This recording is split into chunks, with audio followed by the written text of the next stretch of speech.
The apostles say to Jesus in our gospel today from St. Luke, increase our faith. Like us, the apostles were probably looking at a faith that understands everything right away and sees everything clearly right away. We want our faith to be like that. But Jesus presents them with an image of a mustard seed. Look at this tiny seed, he says. It doesn't look like much, but with faith like this, you can accomplish the most impossible things. The mustard seed is so small that you can hardly see it in the palm of your hand. Yet, once it's in the ground, it grows into a full-size tree through cold and heat nights and days, all kinds of weather. It takes time, but once in the ground, it grows. Faith is like that. It grows.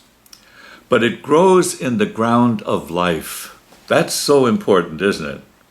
It grows over time, day by day, through the common experience that come our way, through the joys and the trials of life. It grows in the ground of life. That's what God gives us grace for. That's where we find God, in the ground of life.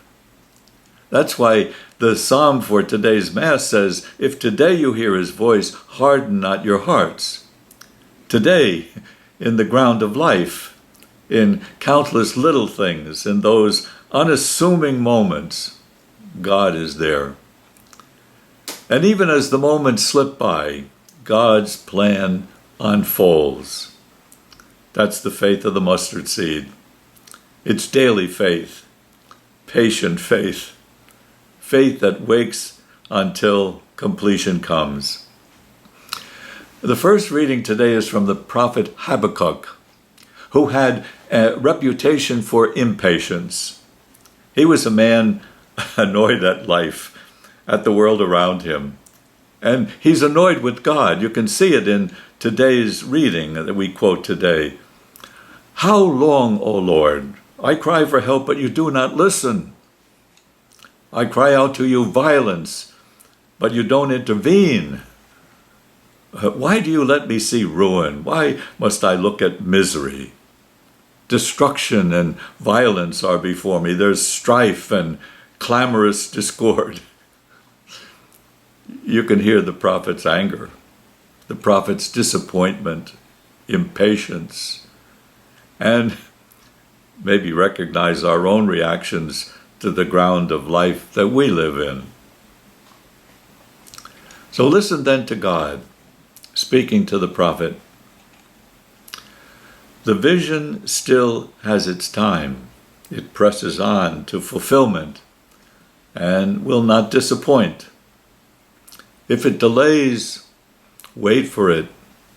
It will surely come. It will not be late.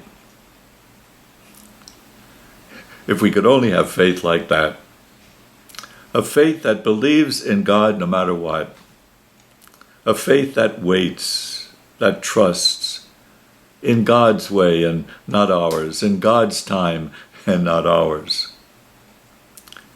The vision still has its time.